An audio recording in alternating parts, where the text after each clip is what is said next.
सादर नमस्कार, सादर जय जिनेंद्र। क्षमा ब्रेकिंग जैन न्यूज प्रतिदिन प्रातः, दोपहर एवं रात्रि में देश भर से संपूर्ण जैन समाज से संबंधित सही और सकारात्मक समाचारों के लिए देखना और सुनना न भूलें। साथ में आपसे विनम्र निवेदन है कि यदि आपने इस चैनल को सब्सक्राइब नहीं किया है तो कृपया अवश्य कीजिए और शेयर और लाइक करके धर्म प्रभावना में सहयोगी एवं सहभागी बनिए। आज पता है क्या है?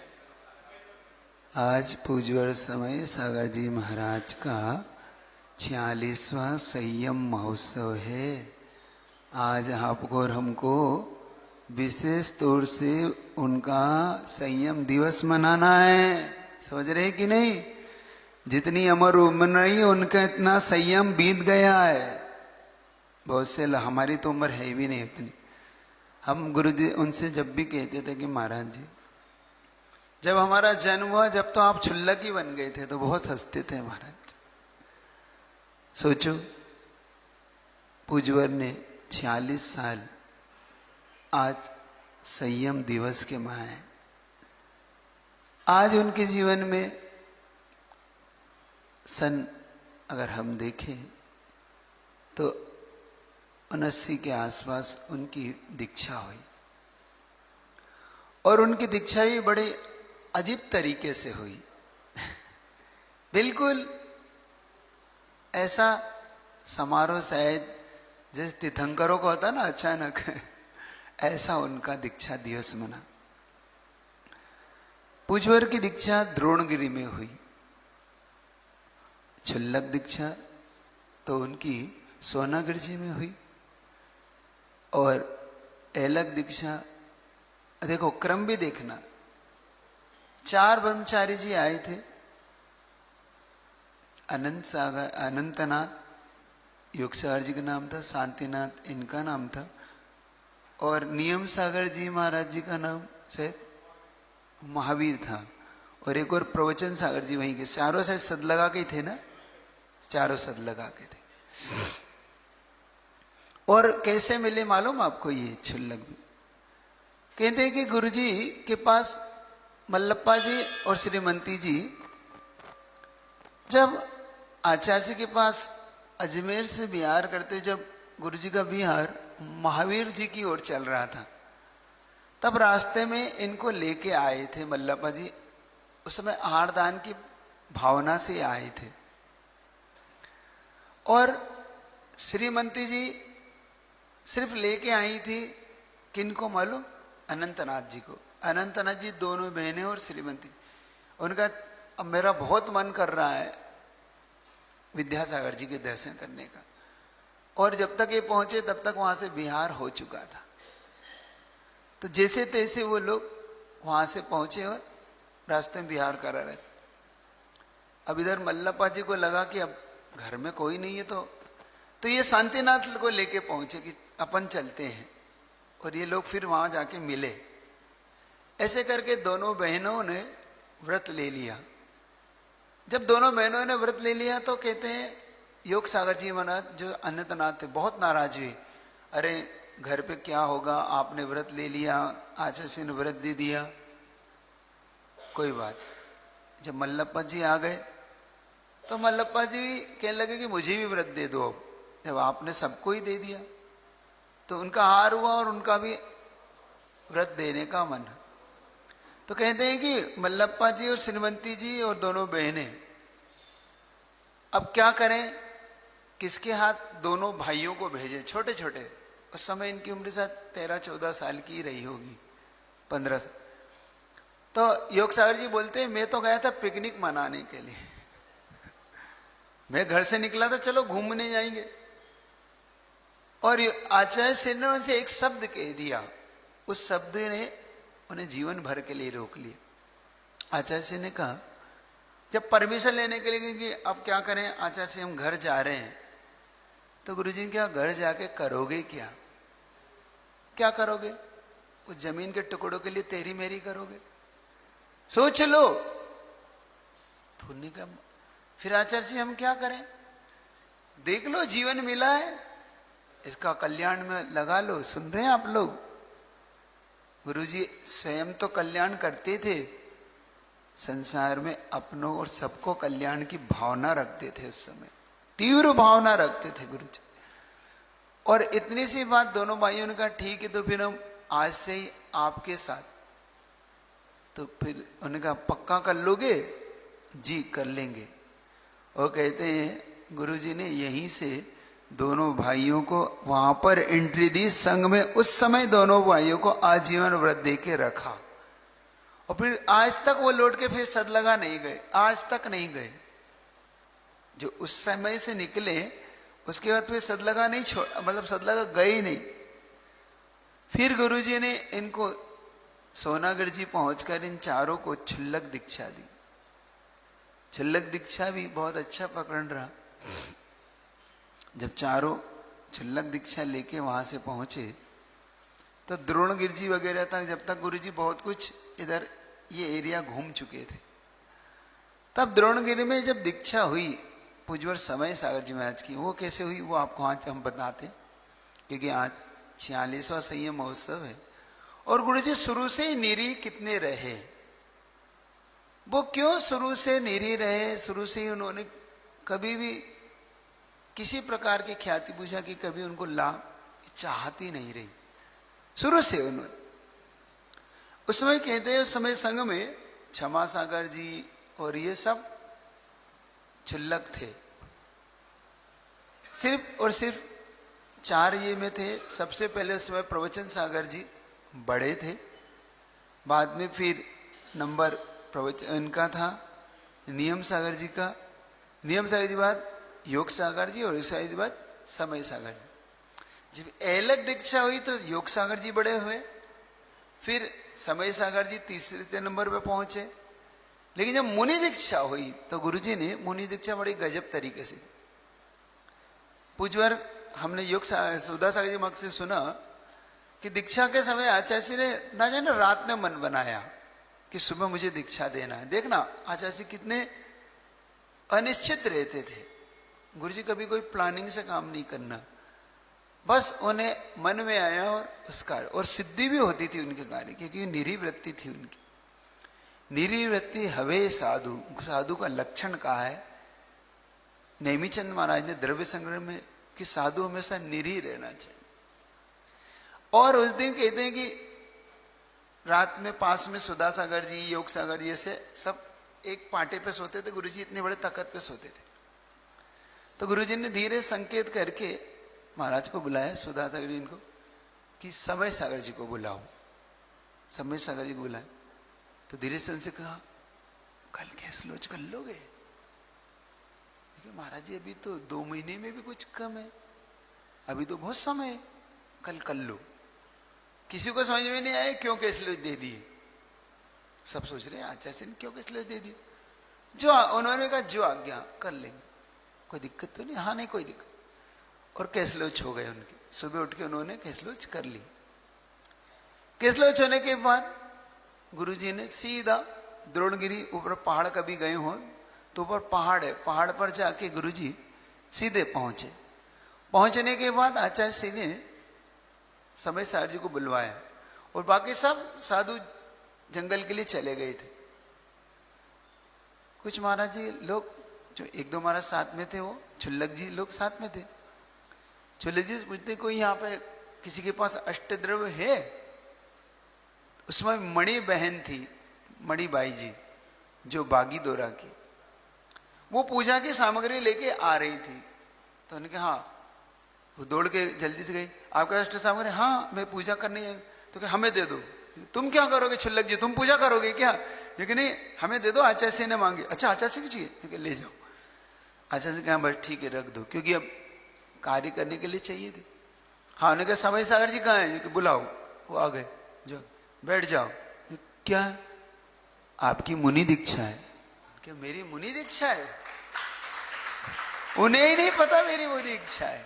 हाँ क्या शांति से बैठ जाओ, दीक्षा लेना है ना? जी लेना है बस मुनि। वो किसी संघ को नहीं पता। पहली दीक्षा हो रही संघ की और किसी को नहीं पता। सोचना, नहीं तो आदमी कितना बड़ा इवेंट करता है? और किसी को नहीं पता। निरी वृत्ति उनकी, गुरुजी की हमेशा निरी। और समय सागर जी को बिठाया और सिर्फ 4 लोग गवाह में, सुधा सागर जी, मणिबाई जी, पूज गुरुदेव और 1-2 छिल्लक और, बस ऐसे करके श्रावकों को भी नहीं पता कि नीचे ऊपर दीक्षा हो रही है। और जब दीक्षा होने लगी तब श्रावकों को पता पड़ा कि ऊपर तो मुनि दीक्षा हो रही। और जब तक वो अलग बन चुके थे, अलग समय सागर जी। और उस दिन पूजवर ने समय सागर जी से को वो पहली मुनि दीक्षा दी। और जब उन्होंने संस्कार किए तो सब लोग को बड़ा आश्चर्य हुआ कि ये कैसी आचार्य की वृत्ति है। गुरु जी कहते हैं, देखो वैराग्य के लिए प्रचार प्रसार की आवश्यकता नहीं है, वैराग्य के लिए अंदर भीतरी भावनाओं की जरूरत है, संयम की जरूरत है। एक बात याद रख, हमेशा इस चीज को समझो। जो कहते हैं ना कि वैराग्य का कोई भी पता नहीं। आप में से कितने लोग को कभी कभी संयम लेने का भाव होता है? बाकी लोगों को नहीं होता। कभी लगता नहीं कि हम भी मुनि बने, हम भी संयम ग्रहण करें? कभी आपके अंदर ये उत्पन्न नहीं होता? क्यों? आप लोग बहुत भक्ति तो बहुत करते हैं, हम आपकी भक्ति भी बहुत अच्छे जानते हैं, लेकिन क्या वैराग्य लेने का, संयम लेने का भाव नहीं होता? और ऐसा नहीं कि लेने थे, दादा गुरु ने भी ली ना दीक्षा। और गुरु जी हमेशा एक बात कहते थे, देखो यह जीवन बड़ा अनमोल है, इस जीवन में अगर कुछ ग्रहण करने योग्य है तो वो है संयम। आप सब भावना तो भाव की, कम से कम हम ऐसे महान आत्मा जो आज आचार्य पद तक पहुंचे हैं, ऐसी महान आत्मा के इस संयम महोत्सव पर, और एक बता रहे हैं कि सबसे श्रेष्ठ और योग्य गुरु जी के शिष्यों में से वो निकले। उनकी श्रेष्ठता की परिकल्पना कीजिए। हमने देखा हमेशा वो नीचे निगाह करके गुरु जी के पास बैठते थे, कभी भी गुरु जी से आर्गुमेंट नहीं करते थे, लेकिन सुनते पूरा थे। और कभी उनके तर्कों को आप सुन लेंगे ना तो जिन शासन पर आपकी गहरी आस्था हो जाएगी, बहुत गहरी। एक बार गुरु समय साहब जी महाराज का एक संस्मरण बना दे, और आपका समय भी हो रहा, हमारी पूरी निगाह है, आप चिंता नहीं करना। तो गुरु जी की एक संस्मरण, समय साहब जी का तर्क बुद्धि देखना कितनी गजब की थी, बहुत अच्छे, और समझाने का उनका ढंग बहुत अच्छा था। क्योंकि देखो मेरे लिए तो वो आज गुरु के पद पे हैं, लेकिन मेरे लिए तो शिक्षा गुरु भी वही रहे, क्योंकि हमें पढ़ाने वाले वही थे। गुरुजी ने सबसे पहले हमें कोई को सौंपा तो पूज्य समय सागर जी महाराज जी को उनके हाथ में हम सबको सौंपा था कि जाओ उनसे पढ़ो। और उन्हें तत्वार्थ, पहली बार हमें तत्वार्थ पढ़ाया था बीना 12 में। गुरुजी ने उसका मंगलाचरण किया। 14 दिसंबर 2000 में हम लोग की ड्रेस चेंज हुई 15 लोगों की, और पूजवर ने उस समय हमें सबसे पहले उनके हाथ में सौंपा, आचार्य सिंह का जाओ उनसे पढ़ो, उनको गुरु मान के पढ़ना। गुरुदेव हमेशा एक बात कहते, उनको गुरु मान के पढ़ना, वो तुम्हारे शिक्षा गुरु बनेंगे। बहुत अच्छा पढ़ाते हैं, और वास्तव में बहुत अच्छा पढ़ाते थे। और जो कुछ उन्होंने हमें दिया, बहुत कुछ दिया, हमें बहुत कुछ मिला समय सागर जी महाराज जी से। उन्होंने हमें अंतरंग में ऐसा रखते थे हम लोग को, एक एक चीज पढ़ाना, दोहराना, और कहते थे डरना नहीं, मैं तुम्हें सब कुछ जो मुझे मिला है तुम्हें सब कुछ मिलेगा। वास्तव में वैसा ही तैयार किया हम लोग। उन्होंने आलाप पद्धति पढ़ाई, उन्होंने परीक्षा मुख जैसा ग्रंथ पढ़ाया, पूजवर ने हमें तत्वार्थ पढ़ाया, और जब भी कोई समस्या आती थी हम उन्हीं के पास जाते थे, और समय वो एक ही बात कहते थे, हाँ पढ़ते रहो, धीरे धीरे सब आ जाएगा। एक बार कुंडलपुर की घटना है, 2006 में जब बड़े बाबा शिफ्ट हुए, तो उस दौरान बड़े बाबा की शिफ्टिंग के दौरान वहां पर बहुत सारे अर्धसैनिक लगाए गए, और अर्धसैनिक लगाने के बाद वो जब मंदिर खुल गया, बड़े बाबा शिफ्ट हो गए, तो वहां सैनिकों का आवागमन सहज हो गया। तो एक बार पुलिस के साथ मिलने के लिए वो लोग पूज्य समय साहब जी के पास पहुंचे। तो वहां से एक सैनिक ने छोटा सा प्रश्न किया महाराज जी से कि महाराज जी आप भविष्य बताते हैं, फ्यूचर बताते हैं आप, क्या हम लोग की हस्तरेखा से आप बता देंगे हम लोग का? तो महाराज जी हाँ बता सकते हैं। देखना हम लोग को आश्चर्य होता है कि कभी आचार्य से कुंडली हो इसके बारे में कभी चर्चा तक नहीं करते थे, तो महाराज जी कैसे कह रहे हैं कि हम फ्यूचर बता देंगे? तो उनको बड़ा उत्साह आया, ये तो बहुत अच्छा है कम से कम। और दिगंबर साधु को देख के तो और उत्साह आता उनको। देखना महाराज जी का तर्क देखना। उनका फिर हम लोग का बता दीजिए, हम लोग का कैसा होगा, क्या होगा भविष्य। तो महाराज जी ने आचार्य पूज्य आचार्य समय सागर जी महाराज जी कहते हैं, बहुत सीधा सिंपल सा थॉट से, बहुत सिंपल सी बात है, आप ये बताओ कोई चोरी करता, कि ये पुलिस वाले हैं, तो उन्होंने कहा कि आप चोरी करते, उनके साथ आप क्या करते हैं? महाराज जी कुछ नहीं, चोरी करते तो उन लोग को हम जेल में डाल देते। अच्छा, तो आप ही खुद ही बता रहे फ्यूचर मुझे फ्यूचर बताने की जरूरत कहाँ है? आप खुद फ्यूचर बता रहे हो कि जो चोरी करता है वो जेल में जाता है, जो अच्छे काम करता है उनका सम्मान होता है। जिनके लिए, तो एक बात बताओ, चोरी करने वाला जेल जाता है, अच्छे करने वाला सम्मान जाता है, इसका मतलब सीधा सा फ्यूचर मुझे क्या बताना, अब आप खुद बता रहे हो। इसका मतलब आप सब अच्छा कार्य करो, आपका अपने आप अच्छा भविष्य खुद सामने कुंडली बता रही है आपकी। समझ रहे हैं आप लोग? हम लोग हस्त रेखाओं में ढूंढते हैं ना, हम लोग हाथ की रेखाओं में फ्यूचर ढूंढते हैं, भविष्य ढूंढते हैं। हमारा कितने लोग हैं जो कुंडली दिखाते हैं अपने आप में? सभी दिखाते हैं। सभी लोग अपना फ्यूचर जानना चाहते हैं। एक ही बात आपसे कहना चाहते हैं, आप अपना फ्यूचर अगर बनाना चाहते हैं, सही बता रहे, जो प्रभु ने कहा है बस वो हमें करना है। बहुत लोग कहते हैं केवल ज्ञान में सब झलक रहा है, जो भगवान के केवल ज्ञान में झलक रहा है वो कभी गलत नहीं हो सकता। हमने कब कहा गलत हो सकता है? लेकिन उससे किसी का कल्याण आज तक नहीं हुआ। आज तक भगवान के केवल ज्ञान से किसी का कल्याण नहीं हुआ बंधु। जो जो देखी वीत राग ने, सो सो होसी वीरा रे, अनहोसी ना होती काय होए अधीरा रे, है ना? आप लोग बोलते हैं ना, इससे किसी का कल्याण नहीं हुआ। भगवान ने क्या देखा इससे कल्याण नहीं होता, भगवान ने क्या कहा है इससे कल्याण होता है। एक बात याद रखना, हम सबका कल्याण किससे होगा? जो भगवान ने कहा है। भगवान ने क्या देखा है इससे कल्याण नहीं होता। कल्याण होगा जब भी होगा भगवान ने क्या कहा है। और भगवान ने क्या कहा है? पापों से बचिए। कभी भगवान ने ये नहीं कहा कि मेरे केवल ज्ञान में सब झलक गया, तुम चिंता मत करो। ये कोई किसी ने कहा है भगवान? तो हमें इसका मतलब पुरुषार्थ किस दिशा में करना होगा? पापों को छोड़ने की दिशा में पुरुषार्थ करना होगा।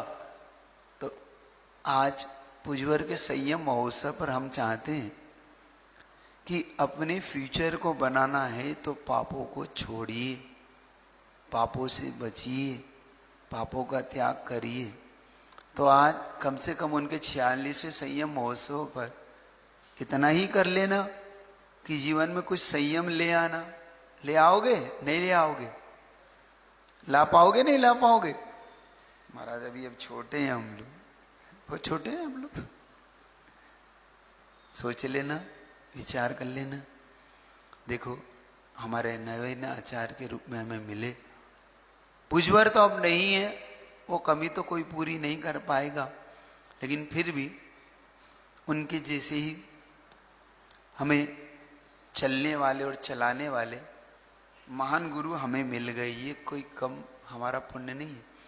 आज भी उनकी जैसी चर्या करने वाले वो साधु हमें मिले हैं, तो इतना भाग्य तो अभी भी अपना शेष था जो वो गुरुदेव के पद को उन्होंने स्वीकार करके और उन्होंने हम सबको आज शरण दी है।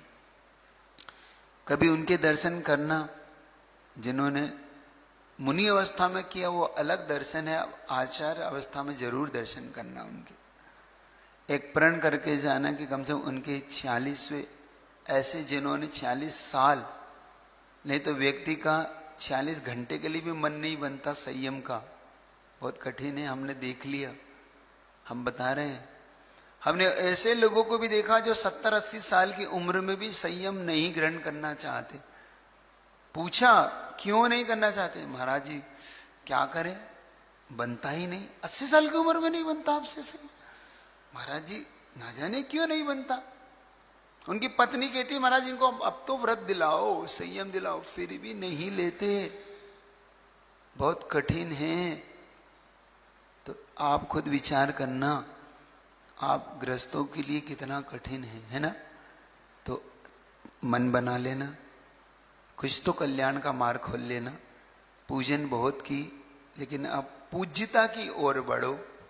पूजन तो हमने बहुत कर ली, लेकिन हम क्या पूज्यता की ओर अपने आप को ले जा पाएंगे कि नहीं ले जा पाएंगे, सोच लेना। और अगर मन बने तो कहीं से शुरुआत कर लेना। हम ये नहीं कह रहे आजीवन ले लो, लेकिन कहीं से संयम की शुरुआत कर लेना। मरते मरते कुछ संयम को धारण कर लेना, और मन बन जाए, बहुत अच्छा उत्कृष्ट पुण्य हो जाए, तो ये भावना बना लेना कि पीछे के साथ मरण कर सको, एक बार संयम लेके इस जीवन से विदा हो सको। ये भावना तो कर लेना, भावना तो कर लेना। अच्छा, भावना करने में तो कोई दिक्कत नहीं, तो भावना भाना कि ये भगवान कम से कम आज मन मेरा पक्का नहीं हो रहा, लेकिन एक दिन संयम लेके जरूर जाऊं, क्योंकि ये बार बार मिलने वाला नहीं है। इतने ही रखते, बार बार पूजवार को याद करके आज कि ये भगवान आपने 46 साल जो संयम के गुजारे, ऐसे और संसार में सबको आपका आश्रय मिले, शरण मिले, आपसे इस लोग संयम प्राप्त कर सके, हम भी आपकी शरण में रह सके। इस तीव्र भावना के साथ आपके श्री चरणों में बार बार प्रणाम करते हैं कि आप सबके लिए मोक्ष मार्ग खोल सके। जो आपको पूज्यवर गुरुदेव से मिला, ऐसा हम सबको भी मिले। इसी बात से बोलिए आचार्य गुरुवर संयम समय सागर जी महाराज की, पूज्यवर के संयम महोत्सव पर्व की। चलिए इतने। Kshama breaking Jain news YouTube channel पर विज्ञापन देकर धर्म प्रभावना में बने सहभागी। विज्ञापन देने हेतु संपर्क कीजिए मोबाइल नंबर 9026900740 एवं समाचार एवं वीडियो भेजने हेतु WhatsApp number 9335236222। Kshama breaking Jain news YouTube channel देखने के लिए आपको बहुत बहुत धन्यवाद। सादर प्रणाम, सादर जय जिनेंद्र।